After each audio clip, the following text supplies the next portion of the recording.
You know, according to the commercial, each one of these Robitussin cough syrups has someone's name on it. It's true, Amy, but each bottle also has each person's own symptom on it, like a cough or a sneeze or a nasal disorder. Yeah, but I came across this bottle and it just doesn't belong on the shelf. Well, is the seal broken? Is the bottle expired? What's wrong with it? Well, let's just let the bottle talk for itself. Hey, manager guy. Guess how much alcohol is in my bottle? There's enough in here for 2 bottles of whiskey. Hey, now that just isn't right. Wait just a minute. There's more. Hey, manager guy. Did you know if you boil me down and add just a little bit of soap over there, some of that hand soap, you get some really decent crystal meth, man. We better get rid of this one right away. Oh, jeez, I hope the other bottles aren't like this one. What are you gonna do, man? Arrest me? I'll take care of this. Oh, give me 911. Give me the operator. You know who we gotta call, don't you? We got a report of a dope dealer giving out the 411 and making drugs for cold and flu sufferers out of regular cough syrup. Has the world gone mad? I used to think that vapor rub had a place in the criminal world. But now, cough syrup? What? Hey, we better get the SWAT team involved on this. SWAT? Isn't that like a television series from like the 1970s? Maybe you're right. We better get the DEA involved instead. The Drug Enforcement Agency? No, the Donut Edible Association. I'm good for at least a half a dozen chocolate cream.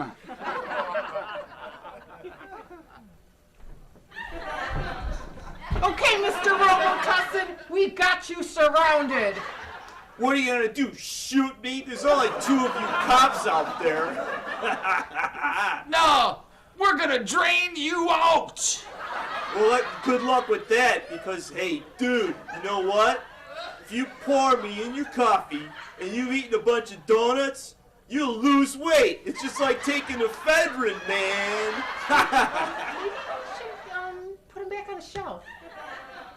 Okay, well, we got pancake breakfast back at the station, and I'll tell you, I could set you up with some Mrs. Butterworth. And I'm still hungry.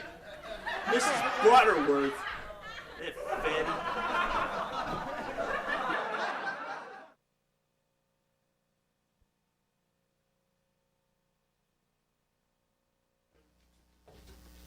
Oh, hello, I'm here. You're late. Oh, I'm so sorry. The traffic was just awful. I'm sorry, but I'm here now. I took it upon myself to order dinner so you wouldn't have an ungodly wait. Oh, that's great. That's wonderful. I'm sure you ordered something delicious. You have such fabulous taste.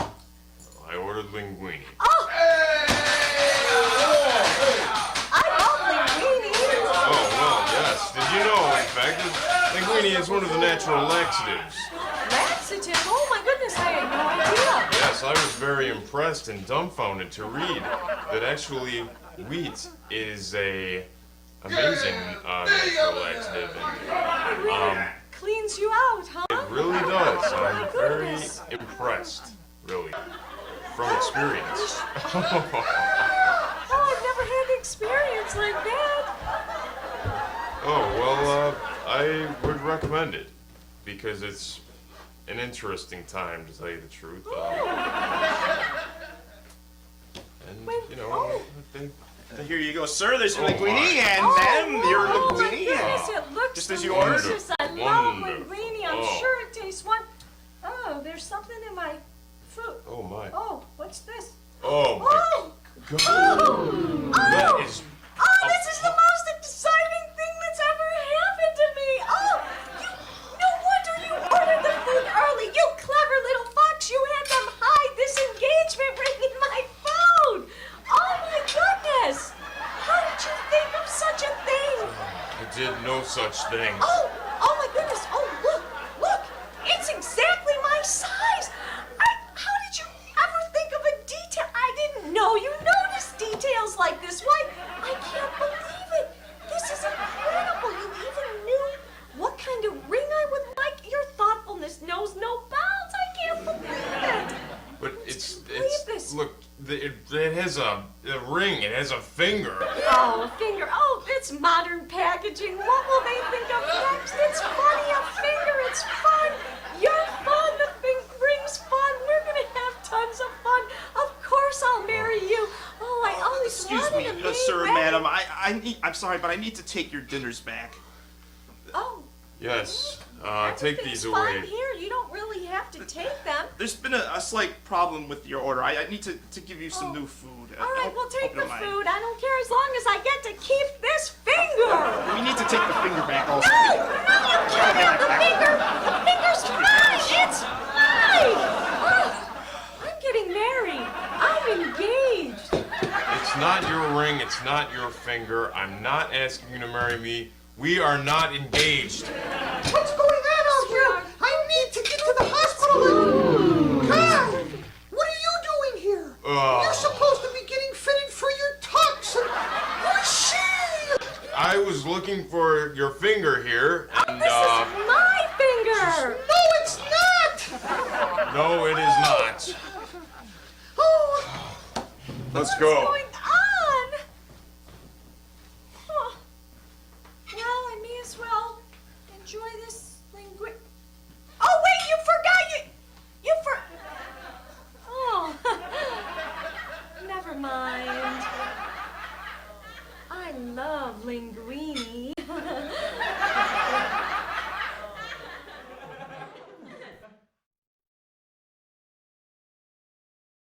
It's the Rob Petrie Show with Sam Plumeri as Buddy Sorhel, Amy Godala as Sally Rogers, John Bino as Mel Kool-Aid, Susan Steckloff as Laura Petrie, and Del Rivers as Rob Petrie. come on, Rob. Get up. You do this every week. You either trip over the Ottoman or you sidestep it. I mean, what is it? One of the rules of the Ottoman Empire? Looks like Rob's dead. Oh, Rob, somebody do something. Get a doctor or something. This is the 1960s. They haven't invented cell phones or 911 yet. Oh, somebody's fanned him or something. No, why don't you do something? You played a doctor on Happy Days once, didn't you? Oh, that was 10 years in the future. Besides, I was a dentist, not a doctor, buddy. Oh, behold the magic of television. He's starting to wake up. Come on, Rob. Hey, what happened? Where am I? Looks like another case of amnesia. Didn't we do that in an earlier episode? No, but I think Rob lost his mind once in that quicksand episode. He almost lost his body, too. He's not dead yet. I hope Rob didn't lose his memory. And I hope you two wrote down that script somewhere you're supposed to deliver to the Ellen Brady show tonight. The Ellen Brady Show? I'm a writer for the Ellen Brady Show? That can't be right. I'm a milkman. I have to deliver milk. Milk bottles. They're gonna get stale. Rob, where are you going? Buddy, Sally, didn't Rob leave that script on a computer or laptop? Is that all you can worry about? Shouldn't you be out chasing after Rob instead? A laptop? They don't even make computers that small yet. All we have in the office is a beat-up old typewriter with a worn-out ribbon. Hey, maybe the set of Star Trek has a used computer we could buy for our office. We don't even have a milk truck. Maybe he's sleepwalking. He'll snap out of it. He's lactose intolerant. Hey, Mal, are you some alien time traveler from the future? I mean, lactose intolerance wasn't even diagnosed until 1981. Will Rob Petrie remember who he is? Can Sally and Buddy write a script in time for Alan Brady? Will Mel Kool-Aid create more future predictions? And will poor Laura Petrie move to Minneapolis and throw her hat in the air? We'll see you next week on The Rob Petrie Show. Hey, why should he get all the credit? Me and my wife, Cucumbers, should have a spin-off show. Hey! Are you sick of cereal that just can't hold up to a little milk, soggy flakes, soaked wheat, or flaccid bran? Well, it's time to wake up to the taste of Crunchity Crunchy Crunchers! Crunchity Crunchy Crunchers are always ready to stand up against skim, 1%, 2%, or even whole milk.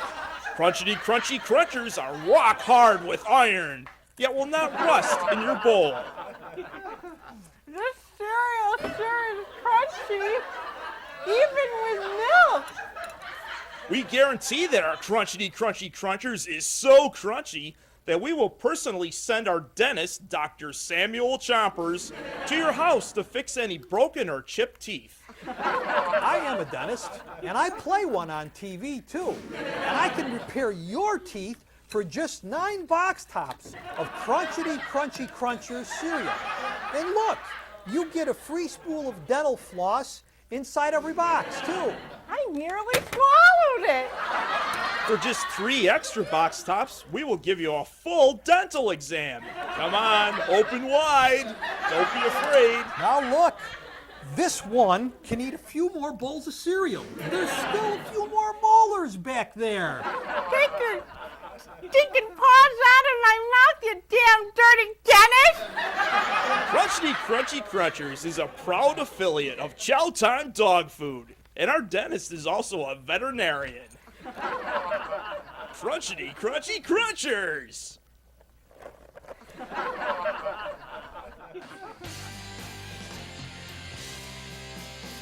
1950s legendary act the Everly Brothers ended a bitter feud and headed out on the comeback trail. At the same time, that 1970s legend Ann and Nancy Wilson of Heart were struggling to regain their hit status. This is what happened in the 4 Legends of Rock Men. One more time, Nancy! Straight on for you!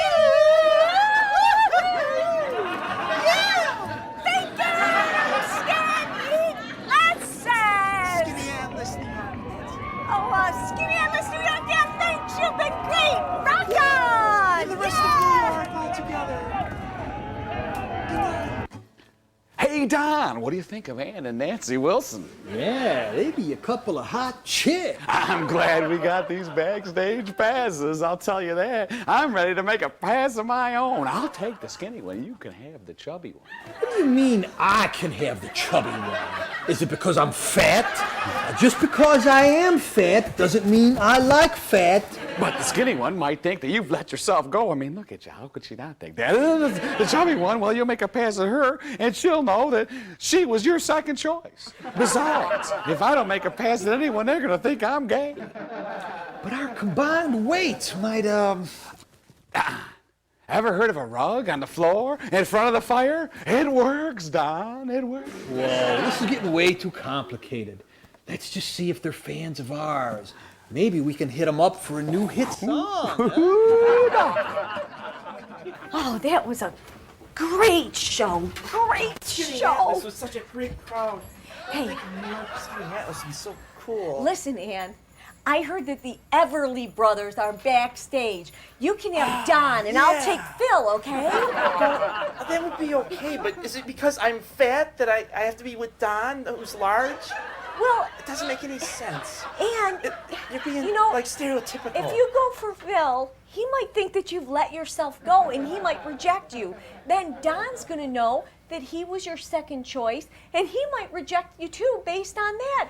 And then both of them are gonna think I'm gay because I didn't make a pass at anyone. Well, that's all right, but I think if we combine our weight together... Yeah, if you combined your weight, we might finally get that big old kitchen table moved down to the basement.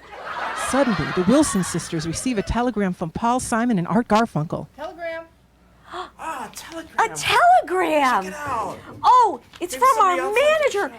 Ann, our manager wants us to meet Simon and Garfunkel and open their reunion show on Saturday Night Live. Yes! Time I to can't pack! believe it! It's our comeback is gonna happen. This is great. But there's only one thing. I guess What? I'm back to switching fat and skinny for bald and short. Wow, Nancy, I can't believe we're going to be on Saturday Night Live with Simon and Garfunkel. It's so great, except I just wish we could meet some nicer looking guys. Maybe some other time. Well, Don, looks like the dynamic duo of Simon and Garfunkel just put the kibosh on us meeting some hot rock chicks again. Those darn hippie, leftist, folky, over-emotional, rebellious, counterculture, anti-Vietnam types always get the hot-looking babes. Plus, we don't get any new free hit songs either. This has been another Behind the Music. Now without the stories of substance abuse, plane crashes, and other typical rock star tragedies. Overeating not included. Hey, I resemble that remark.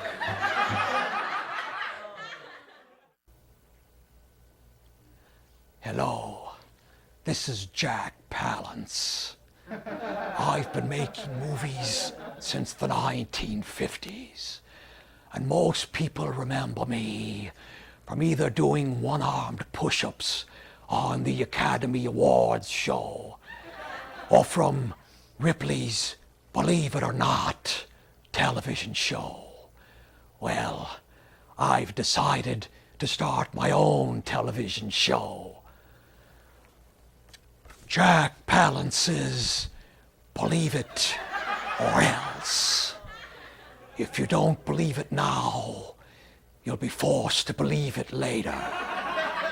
For example, my daughter, Holly Palance, didn't think we would get back on television.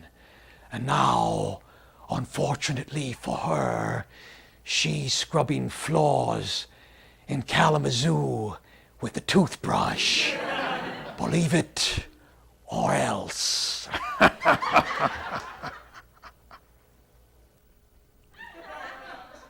There's nothing unusual with marriages nowadays, especially with those light in the shoe types, if you know what I mean. But did you know that Mr. John Bino of Massachusetts is the first man to marry a robot wife? Do you, Johnny Bino, take this robot as your lawfully wedded wife? I do. Do you, A463,000, take John Bino as your lawfully wedded husband? I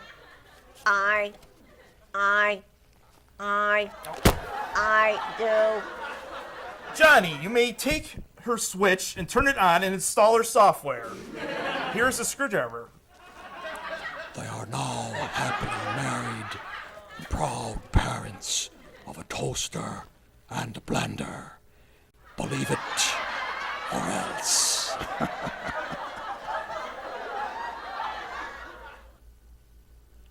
Our next story involves an unusual bookworm.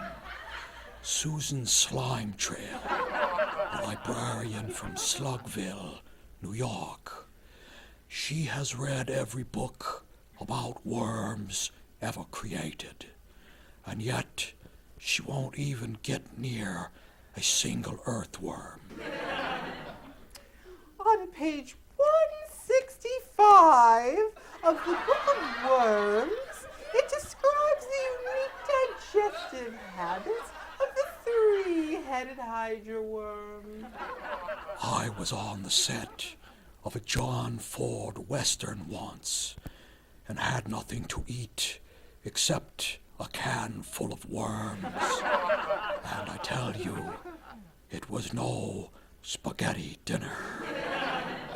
Ew! You're disgusting! Believe it or else. Now, go back to your books, nerdy girl. We don't want you anymore. Our next story is a doozy. Here at Believe It or Else, we discovered a family that has no knees. Our next story is a doozy. Here at Believe It or Else, we discovered a family that has no knees. Actually, my husband and I have no knees. They used to call me Frankenstein when I was a child. Because I have no knees, and I walk a little differently. Besides, I have no lap to sit into. For some reason, our children can only walk on their stubby half legs. They have no knees either. Mom and Dad can't afford stilts. I can't run very fast, but I can walk on my hands. Go, go. You think this family beats the monsters in weirdness, wait till you see our next family. Believe it or else. Believe it or else. If you think that last family beats the monsters in weirdness, wait till you see our next family. This group of misfits have their faces pushed in. Believe it or else. How'd you like it if your face was pushed in? Normal legs. Sometimes I like having a face that's pushed in. Having a face pushed in is very distinguished. Oh, quite. My face has always been pushed in. You people are freaks. If you had had your faces punched in because you're in a boxing ring, you'd have an excuse. But you don't. So this has been a real thrill. Believe it or else.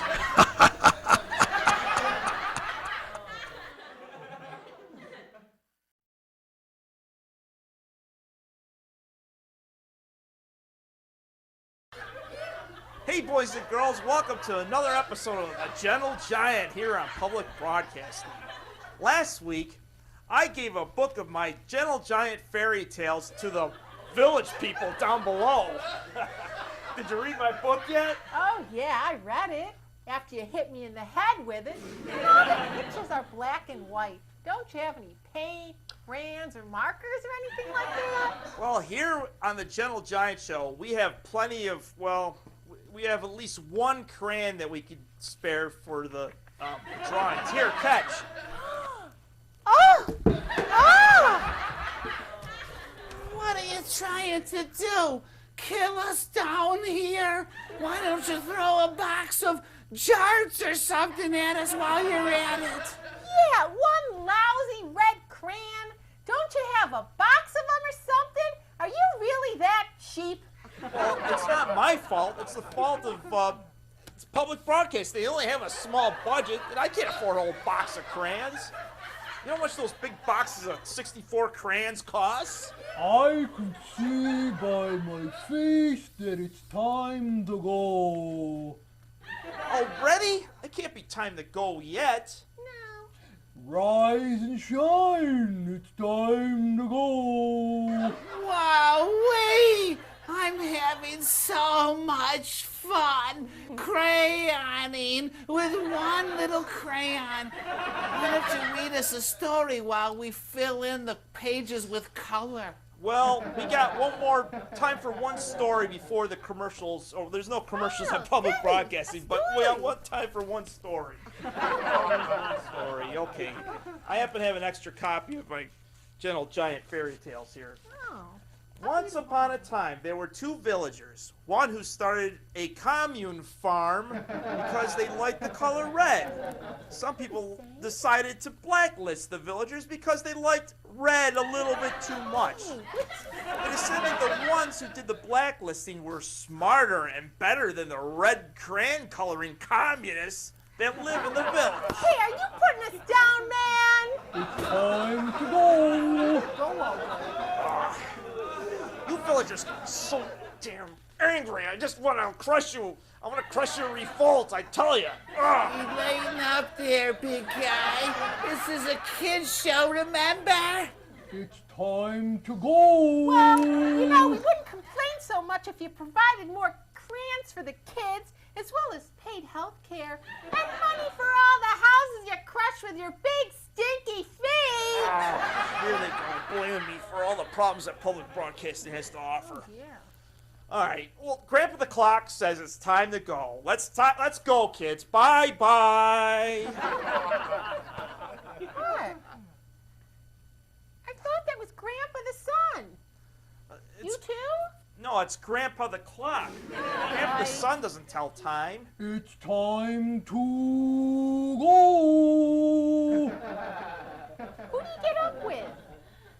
That's Grandpa the Sun. Well, we would get up with him, or we'll just get up with Grandpa's son and go to bed with Grandma Moon. Every night. Uh-oh. Every night. Every night. So, you've been sleeping with Grandma Moon? Well, not technically. It's time to go! Come on, kids! Just a minute. What do you consider sleeping with? Oh, we always have one foot on the ground. Listen, you've been sleeping with Grandma Moon. It's kind of like sleeping with Michael Jackson. It's all I'll harmless. have the giant step on you like bugs, you little He ain't gonna do any work for you. It's time to go. Let's get out of here.